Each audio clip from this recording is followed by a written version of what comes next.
میرے حضور نے ارشاد فرمایا تمہیں جو رزق دیا جاتا ہے، مصائب سے تمہیں بچا لیا جاتا ہے، آتی آتی تکلیف ٹل جاتی ہے، تمہاری نصرت دشمن کے مقابلے میں ہوتی ہے، حاسدین کے مقابلے میں تم کھڑے ہو جاتے ہو۔ فرمایا تمہیں پتہ ہے یہ تمہیں کیوں ایسا ہوتا ہے؟ فرمایا الا بدعفائکم، جو تمہارے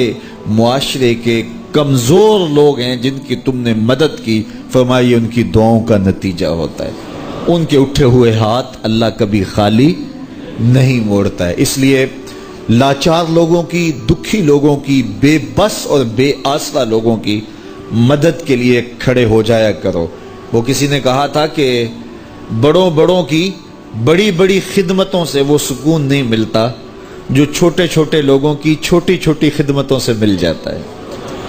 بڑوں کی بڑی خدمتیں بھی کریں تو وہ راضی نہیں ہوتے، لیکن چھوٹوں کی چھوٹی چھوٹی خدمتیں، یار غریب کو تو پیار سے کھڑا کر کے اس کے پشت پہ شفقت کا ہاتھ پھیر دیں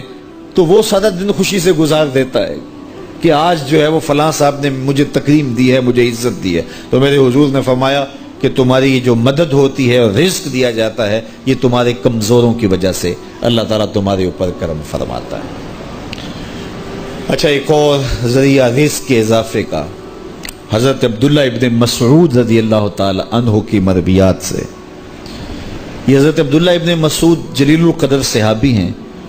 ان کے ہاں بیٹیاں ہی بیٹیاں تھیں۔ اچھا، جب ان کا آخری وقت آیا اور یہ بڑے سخت بیمار ہو گئے تو نزع کی سی کیفیت طاری ہو گئی، تو حضرت عثمان غنی رضی اللہ تعالیٰ عنہ ان کا حال پوچھنے آئے۔ تو جب حال پوچھا، بیٹھے، گفتگو ہوئی، واپس چلنے لگے، تو حضرت عثمان غنی نے اشرفیوں کی 2 تھیلیاں نکال کے حضرت عبداللہ ابن مسعود کو پیش کی۔ تو انہوں نے کہا کہ مجھے تو اس کی ضرورت نہیں ہے، میں تو اس دنیا سے جا رہا ہوں، تو یہ مجھے کیوں دے رہے ہیں؟ تو حضرت عثمان نے کہا کہ یہ آپ کی بیٹیوں کے لیے ہے، چونکہ آپ کی بیٹیاں ہی بیٹیاں ہیں تو یہ میں ان کے لیے پیش کر رہا ہوں، آپ کو تو واقعی ضرورت نہیں، دنیا سے جا رہے ہیں تو یہ ان کے لیے ہے۔ تو حضرت عبداللہ ابن مسعود نے پھر تھیلیاں موڑتے ہوئے کہا کہ میری بیٹیوں کو اس کی ضرورت نہیں ہے، اس لیے کہ میرے حضور نے فرمایا تھا کہ جس کے پاس سورہ واقعہ ہو اس کو غربت تنگ نہیں کر سکتی، تو میری بیٹیاں رات کو سونے سے قبل 1 مرتبہ سورہ واقعہ ضرور پڑھتی ہیں، اس لیے تم میری بیٹیوں کے بارے پریشان نہیں ہونا، اللہ کے فضل سے انہیں غربت تنگ نہیں کرے گی، ان کے پاس سورہ واقعہ جو موجود ہے، تو یہ کسی ایسے ضرورت مند کو دو جس کے پاس سورہ واقعہ نہیں ہے۔ تو سورہ واقعہ کی تلاوت یقیناً رزق کی فراوانیاں اور رزق کی برکتیں حاصل کرنے کا ایک ذریعہ ہے، اور دروازے کھل جاتے ہیں اگر سورہ واقعہ کی تلاوت تسلسل کے ساتھ کی جائے۔ اس لیے اپنے معمولات میں سورہ واقعہ کو شامل کر لیجئے گا، اس کی برکات سے انشاءاللہ رزق کی فراوانیاں نصیب ہوتی ہیں۔ جب کوئی دکھیے کے کام آتا ہے اور اس کی اعانت کرتا ہے تو پھر وہ راضی ہو جاتے ہیں۔ غریب پھنسے ہوئے ماں باپ، گھر بیٹی جوان ہو رہی ہے اور بڑھاپے کی طرف اس کا رخ ہو رہا ہے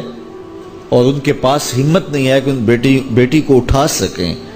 تو کوئی صاحب ثروت چپکے میں جا کے ان کی مدد کر دیتا ہے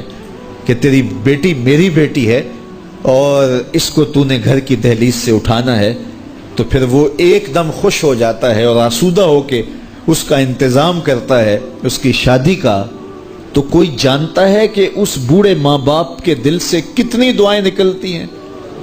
اور اس جو ہے وہ بیٹی کے دل سے کتنی تمنائیں اور کتنی جو ہے وہ نیک جذبات ان اشخاص کے لیے ہوتے ہیں جو ان کی مدد کے لیے کھڑے ہوئے۔ تو کوئی اس کا وزن ہے، کوئی وزن نہیں کر سکتا کہ اللہ تعالیٰ اس کی برکت کتنی عطا کرتا ہے۔ تو